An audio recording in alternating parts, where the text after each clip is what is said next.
हमारे इस संसार में बहुत सारी घटनाएँ घटती हैं। उन पे अलग-अलग तरह के लोग प्रतिक्रियाएँ भी करते हैं और उनको अलग-अलग दृष्टि से देखते हैं। अब जैसे एक खगोलीय घटना है, एस्ट्रोनॉमिकल हैपनिंग है, सूर्य ग्रहण की, चंद्र ग्रहण की, इस पर तरह-तरह के लोग अपनी प्रतिक्रियाएँ करते हैं। कई मान्यता पर आधारित हैं, कई विज्ञान पर आधारित हैं। जो विज्ञान पर आधारित चीज़ें हैं, उन्हें हमें समझना चाहिए। मान्यताओं को हमें दिन प्रतिदिन परिमार्जित करते रहना चाहिए। जो लोग किसी परंपरा और मान्यता को मानते हैं, उनकी समस्या क्या होती है कि वो उसको पूरी जड़ता से पकड़ना चाहते हैं कि पीछे ये था, ये माना गया था तो हम ऐसा ही मानेंगे। ये बात ठीक नहीं है। जब कोई बात समझ में आ जाए और लगे कि इससे और बेहतर चीज़ें हो रही हैं तो उसको सुधार लीजिए, उसमें कुछ अच्छा करिए।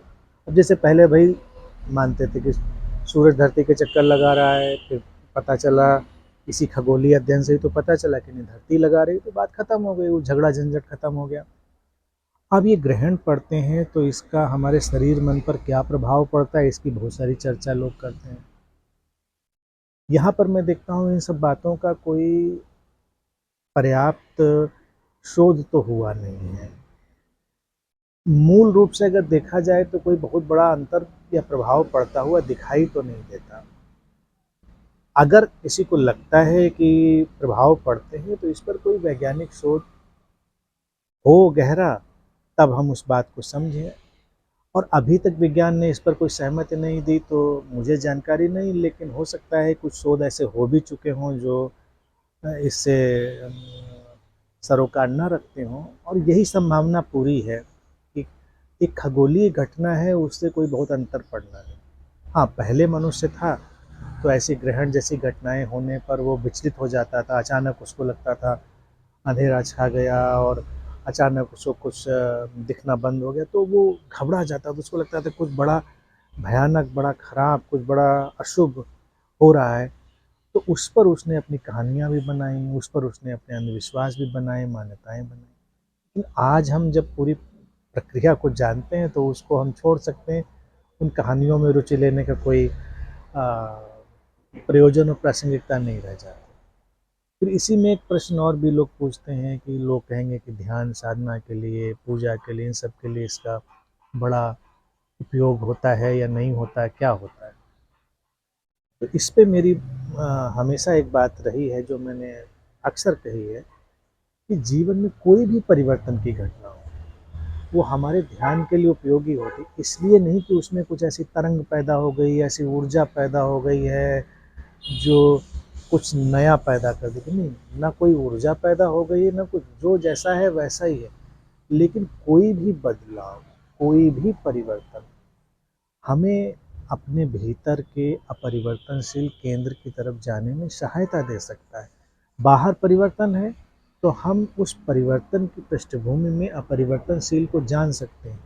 इसीलिए अगर भारतीय परंपरा में देखें, सुबह की ध्यान पूजा प्रार्थना, संध्या की ध्यान पूजा प्रार्थना, इन सबका महत्व रहा।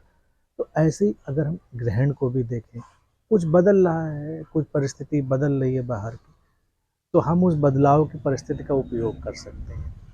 और फिर ये ग्रहण है क्यों, कोई भी घटना हो, इसीलिए पूर्णिमा है, अमावस्या है, दिन के तमाम से अवसर हैं।